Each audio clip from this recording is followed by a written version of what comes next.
Chapter 7, Bhagavad Gita, Text 1. Shri Bhagavan Vacha Maya Sakta Manapartha Yogam Yunjan Madashraya Samshayam Samagram Mam Yatas Rasasti Dashruno. Shri Bhagavan Vacha, the Supreme Lord said, Mai to me, Asakta Mana, mind attached, Partha, O son of Pritha, Yogam, self-realization, Yunjan, practicing Madashraya in consciousness of me, Krishna consciousness, Asamshayam, without doubt, Samagram, completely, Mam, me, Yata, how, Gnasasi, you can know, that, Shunu, try to hear. Translation.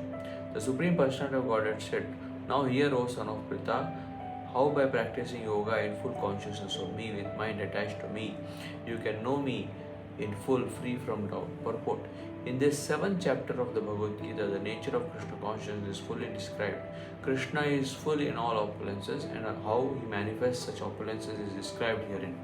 Also, 4 kinds of fortunate people who become attached to Krishna and 4 kinds of unfortunate people who never take to Krishna are described in this chapter.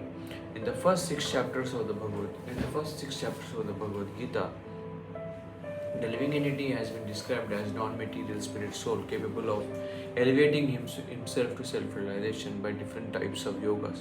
At the end of 6th chapter, it has been clearly stated that the steady concentration of the mind upon Krishna, or in other words, Krishna consciousness, is the highest form of all yoga. By concentrating one's mind upon Krishna, one is able to know the absolute truth completely but not otherwise. Impersonal Brahmajyoti or localized Paramatma realization is not perfect knowledge of the absolute truth, because it is partial. Full and scientific knowledge is Krishna, and everything is revealed to the person in Krishna consciousness. In complete Krishna consciousness, one knows that Krishna is ultimate knowledge beyond any doubt. Different types of yoga are only stepping stones on the path of Krishna consciousness. One who takes directly to Krishna consciousness automatically knows about Brahma Jyotir and Paramatma in full. By practice of Krishna consciousness yoga, one can know everything in full, namely the absolute truth, the living entities and the material nature and their manifestations with paraphernalia. One should therefore begin yoga practice as directed in the last verse of the 6th chapter. Concentration of the mind upon Krishna, the Supreme, is made possible by prescribed devotional service in 9 different forms, of which Ravanam is the first and most important. The Lord therefore says to Arjuna, Tashrunu, or hear from me. No one can be a greater authority than Krishna, and therefore by hearing from him, one receives the greatest opportunity to become a perfectly Krishna conscious person.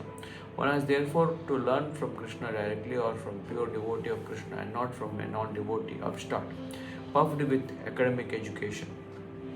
In the Srimad Bhagavatam, this process of understanding Krishna, the Supreme Personality of Godhead, the Absolute Truth, is described in the 2nd chapter of the 1st canto as follows. Shrinuvatam Sotaka Krishna Punya Shravana Kirtana Hridyantasto Yavadrani Dvidunvati Sritam Nashtaprayeshu Vadreshu Nityam Bhagavata Sevaya Bhagavati Uttama Shloke Bhaktir Bhavati Naishtaki Tada Rajastamo Bhava Kamalo Badayashe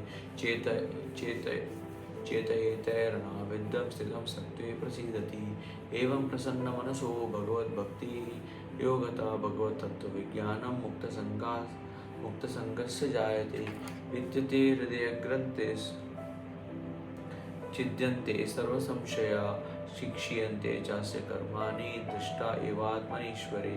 To hear about Krishna from Vedic literatures or to hear from him directly through the Bhagavad Gita is itself righteous activity, and for one who hears about Krishna, Lord Krishna, who is dwelling in everyone's heart, acts as a best wishing friend and purifies the devotee who constantly engages in hearing of him. In this way, a devotee naturally develops his dormant transcendental knowledge.